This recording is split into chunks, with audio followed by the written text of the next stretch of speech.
से देश की पार्लियामेंट शुरू है। 1 अक्टूबर तक पार्लियामेंट के दोनों सदनों की कार्रवाई शुरू रहेगी। अभी अभी नई बात, क्योंकि जो अध्यादेश नई कृषि नीति के बारे में आया है, वो प्रस्ताव भी शायद 16 तारीख को हाउस में प्रस्तुत होगा। इसलिए आज पार्टी की तरफ से हमारे अध्यक्ष जी ने एक कमेटी, सब कमेटी बनाई है, जिसमें हम तीनों उसके मेंबर हैं। और आज बहुत से किसान संगठनों से, सब्जी मंडी और अनाज मंडी के व्यापारियों से, और तकरीबन 20-22 ऐसे संगठन थे किसानों से जुड़े हुए, जिनसे हमने चर्चा की है बड़े विस्तार से। और इसके बाद हम करनाल में और कल पंचकुला में इसकी चर्चा करेंगे, ताकि जो सेशन चलेगा उसके अंदर हम इनकी बातों को सोच विचार कर, जो हमारे केंद्रीय मंत्री हैं तोमर जी, उनसे भी चर्चा कर सकें। जो इनके सुझाव हैं, उन सुझाव को लेकर हम अपने राष्ट्रीय नेतृत्व को बताएं।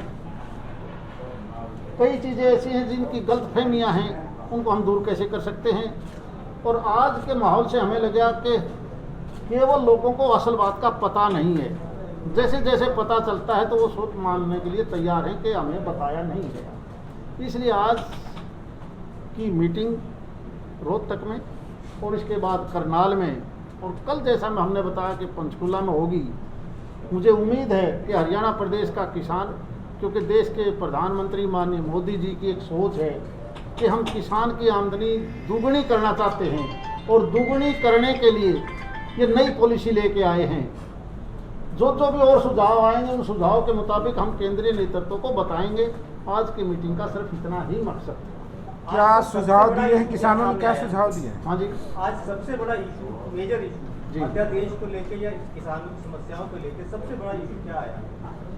सिर्फ अभी तक हमारा किसान को सही बात का पता नहीं है अध्यादेशों के बारे में। हाँ जी, सबसे बड़ी जो कमी रही है कि हम उसको, हर किसान को बात समझा नहीं पाए।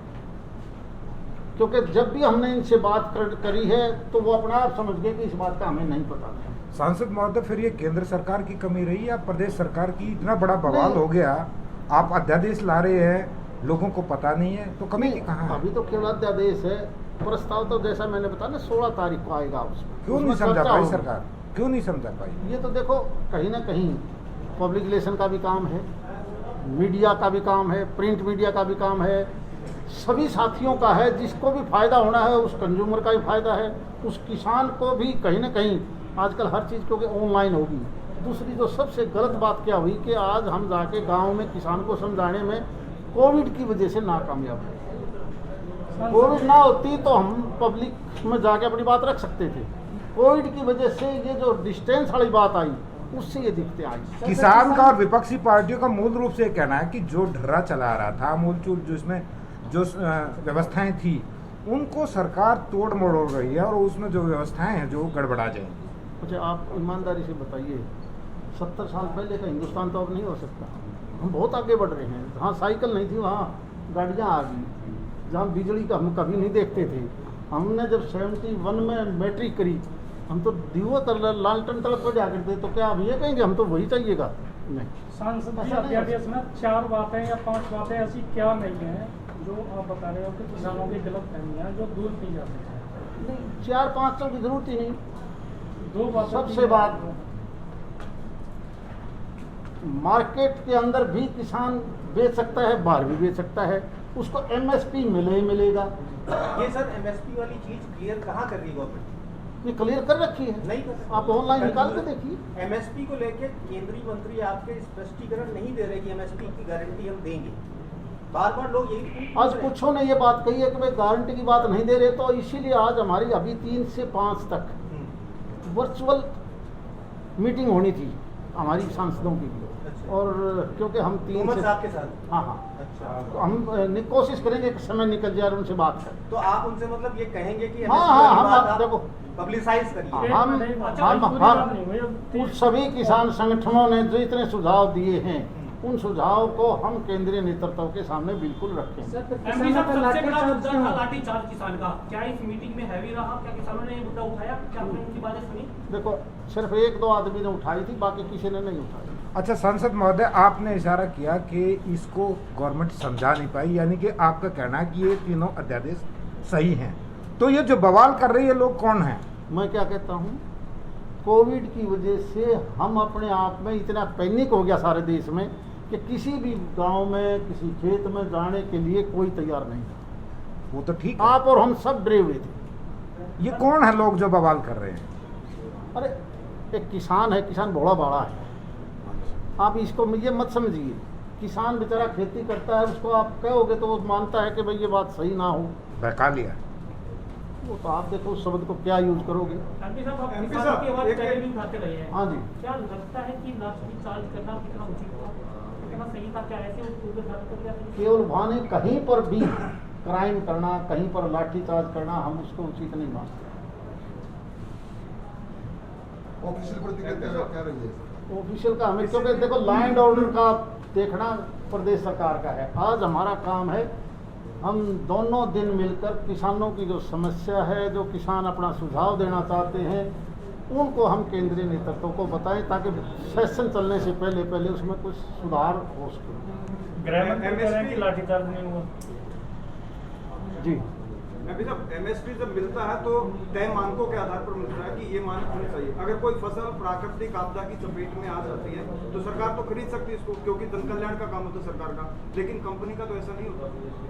कंपनी कैसे एमएसपी देगी? नहीं। स्टैंडर्ड डाउन होगा तो यही तो कहीं ना कहीं लोगों को समझ में नहीं आ रही। इसी को क्लियर करने के लिए आज भी हम ये 2 दिन से मीटिंग करेंगे, उसके बाद यही बातें हम केंद्रीय नेतृत्व को बताएंगे। अच्छा सांसद महोदय, आप तीनों ही कृषि पृष्ठभूमि से है, तीनों कृषि परिवार से है। हर बार का ये झगड़ा रहता है जब ऑनलाइन परचेजिंग होती है मंडियों के अंदर, किसान को फसल निकाल के त्वरित तौर पे मंडी में पहुंचानी होती है, जब तक उसका ऑनलाइन आता है तो वो कहाँ रखे।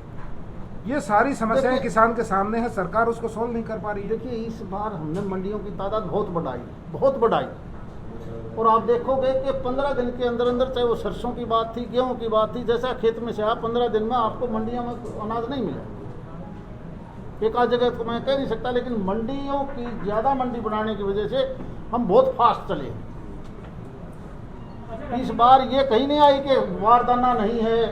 हाँ, दिक्कत छोटी सी आई, वो क्या थी कि लेबर इस बार पूरी नहीं थी कोविड की वजह से। जो पेमेंट की प्रॉब्लम आई, बिहार से सिस्टम था वो समझ नहीं आया आरटीओ। देखो, धीरे धीरे ये कई चीज़ें नई आई हैं। आप देखोगे ना, बच्चे भी जब स्कूल में पढ़ते हैं तो किसी को पता था कि क्लास में नहीं जाओगे, घर में बैठे पढ़ोगे। ये एक नई शुरुआत है, तो उसमें छोटी मोटी दिक्कतें आती हैं, इतनी बड़ी दिक्कत नहीं है जिसका समाधान ना हो। अच्छा, कुल मिला कितने सुझाव आज आपके पास आए? सुझाव तो आप देखो ना, ये 2.5 घंटे हो गए हमें, 2.5 के ज़्यादा हो गए होंगे। आपकी कमेटी क्या सुझाव देगी? आप अरे जब सारे, आज तो ये पहली मीटिंग है, इसके बाद करनाल मीटिंग है, फिर पंचकुला है, और फिर भी अगर जरूरत पड़ी तो हम फिर इसका दूसरा दौर चालू करेंगे। आज तो हम फाइनल नहीं कर सकते, अभी तो सारी बातें आई। लेकिन सर, कुछ किसान संगठन यहाँ पर उत्तर चले गए बीच में, उन्होंने नाराजगी भी जताई। कोई संगठन नहीं हमारे से नाराज हो गए। बताओ कौन सा संगठन है? दादरी से एक संगठन आया था, उन्होंने कहा कि हमारी बातें नहीं सुनेंगे, जो मुद्दे में बातें। क्या नाम था? नाम बताओ। दादरी से थे। कोई नाम बताओ ना, दादरी वाले सुझाव नहीं यहाँ हर के। उसकी बात सुनी गई। नहीं, सांसद महोदय, दादरी के दे के गए हैं। ये हर उसकी बात सुनी गई। हमने हर दोनों किसान की की सुनी, बात। हमने कोई ऐसा नहीं जिसके अच्छा, सांसद स्टॉक लिमिट हटाई है, इससे कालाबाजारी नहीं बढ़ेगी, क्योंकि किसान अभी ये सुझाव आया है आपका, इस सुझाव को हम ऊपर रखें। ये सुझाव नहीं, आया, आपको लगता नहीं है इसमें? अभी तो हम नहीं कह सकते, लेकिन सुझाव आया है, हम चर्चा करेंगे, ऊपर अपनी बात को रखते हैं। अच्छा सांसद महोदय, जो अध्यादेश गवर्नमेंट लाने जा रही है ये तीनों, इसका मेन मोटो क्या है? किसान की आमदनी दुगनी करने का। इससे कैसे होगा? वो तो देखो, जब जैसे जैसे देखो ऐसा है, कैसे होगा वो तो समय बताएगा। जब किसान के घर में पैसा आएगा तो आमदनी दुगनी होगी। यहाँ पर किसान दबे हुए हैं कि कहीं निजी कंपनियों को सरकार या कारपोरेट जगत को फायदा तो नहीं पहुँचाएगा। मैं वही तो बता रहा हूँ, अभी तक कई गलतफहमियाँ थी, जो धीरे धीरे जब बात सुनता है आदमी तो फिर समझ में आ जाती है कि ये तो हमें नहीं पता। अच्छा सांसद महोदय, ये 3 जो अध्यादेश है, एक एक लाइन में हमें ये बता दीजिए हैं क्या ये? कॉपी दे दो, आप बता दो। जो 3 अध्यादेश हैं उसमें पहला, और यदि उसकी लेंथ के हिसाब से बात करें जो सबसे छोटा है, वो एसेंशियल कमोडिटीज़ एक्ट जो है 1955 का, उसमें एक संशोधन किया गया है।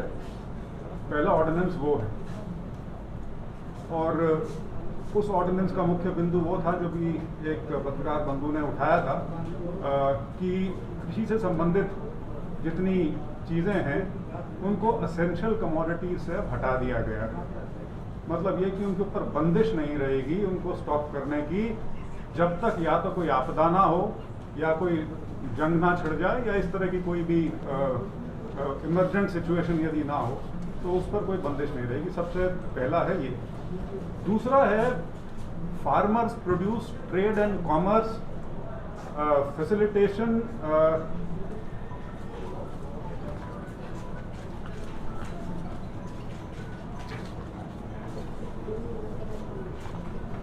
Facilitation and promotion ordinance 2020।